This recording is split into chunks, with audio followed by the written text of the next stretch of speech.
రాష్ట్రంలో పంటలు ఎండడానికి ప్రభుత్వమే కారణమని కేసీఆర్ ఫైర్ అయ్యారు. ఎండిన వరి పంటతో బీఆర్ఎస్ ఎమ్మెల్యేలు, ఎమ్మెల్సీలు అసెంబ్లీ ఆవరణలో ఆందోళన చేశారు. ఇది కాలం తెచ్చిన కరువు కాదని, కాంగ్రెస్ తెచ్చిన కరువని విమర్శించారు. రేవంత్ రెడ్డి పాపం రైతన్నలకు శాపమంటూ నినాదాలు చేశారు. రైతులు ఆత్మహత్యలు చేసుకుంటుంటే అందాల పోటీలా అంటూ నినదించారు. ఆ తర్వాత మీడియా పాయింట్లో బీఆర్ఎస్ వర్కింగ్ ప్రెసిడెంట్ కేటీఆర్ మాట్లాడారు. రాష్ట్ర వ్యాప్తంగా పంటలు ఎండుతున్నాయంటే అందుకు ముందు చూపు లేని ఈ సన్నాసి ప్రభుత్వం, మూర్ఖపు ప్రభుత్వమే కారణమని అన్నారు. లక్షల ఎకరాలు పంటలు ఎండిపోతున్నాయంటే దానికి కారణం రాష్ట్ర ప్రభుత్వమేనని మండిపడ్డారు. ఎండల వలన పంటలు ఎండిపోతున్నాయని ముఖ్యమంత్రి చేతగాని మాటలు చెబుతున్నాడని, అందుకు ముమ్మాటికి కారణం రేవంత్ రెడ్డేనని విమర్శించారు. ఇక రేవంత్ రెడ్డి చేతగానితనం, తెలివిలేనితనం, సాగునీటి నిర్వహణ, ప్రాజెక్టుల నిర్వహణ చేయలేనితనం వల్లనే పంటలు ఎండిపోతున్నాయని ఆరోపించారు. రైతుల పట్ల, రైతాంగం పట్ల ప్రభుత్వం తన బాధ్యత మర్చిపోయింది కాబట్టే పంటలు ఎండిపోతున్నాయని అన్నారు. ఎండిపోయిన ప్రతి ఎకరానికి 25,000 రూపాయల చొప్పున పంట పరిహారాన్ని చెల్లించాలని డిమాండ్ చేశారు. రైతన్నలకు నష్టపరిహారం ఇచ్చేందుకు ఈ బడ్జెట్లోనే నిధులను కేటాయించాలన్నారు.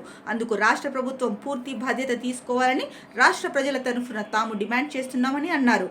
ఎండిన పంటల అంశానికి సంబంధించి రాష్ట్ర ప్రభుత్వాన్ని ఎండగట్టేందుకు, రైతులకు అండగా, భరోసాగా ఉండేందుకు ఆయా ప్రాంతాల్లో తమ పార్టీ పర్యటిస్తుందన్నారు.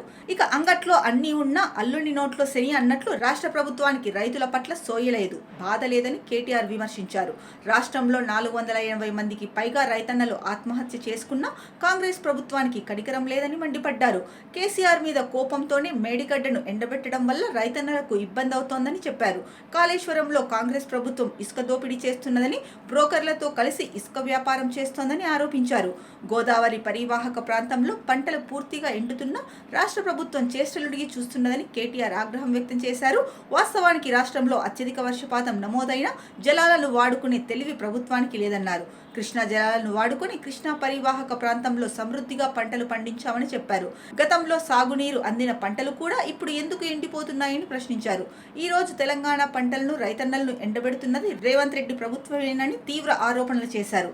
ఇక కృష్ణా నీటిని 22% కూడా రేవంత్ రెడ్డి ప్రభుత్వం వాడలేదని, అందుకే పంటలు ఎండిపోతున్నాయని కేటీఆర్ విమర్శించారు. రైతన్నలు తమ పంటలను మేకలు, గొర్రెలకు మేతగా వేసే పరిస్థితి ఉందన్నారు. దేవాదులకు పంపుల నిర్వహణ కోసం 6 కోట్ల రూపాయలు ఇవ్వకపోవడం వలన 600 కోట్లకు పైగా నష్టం జరిగిందని చెప్పారు. లక్షల ఎకరాల పంట దెబ్బతిన్నదన్నారు. ఈ దున్నపోతు ప్రభుత్వం మా నాయకులు లేపేదాకా మొద్దు నిద్ర లేవలేదని, దేవాదుల పంపులను పట్టించుకోలేదని విమర్శించారు. అందుకే ఇది కాంగ్రెస్ తెచ్చిన కరువు అంటున్నామని, రేవంత్ రెడ్డి కేసీఆర్ పై ద్వేషంతో తెచ్చిన కరువు అని అన్నారు.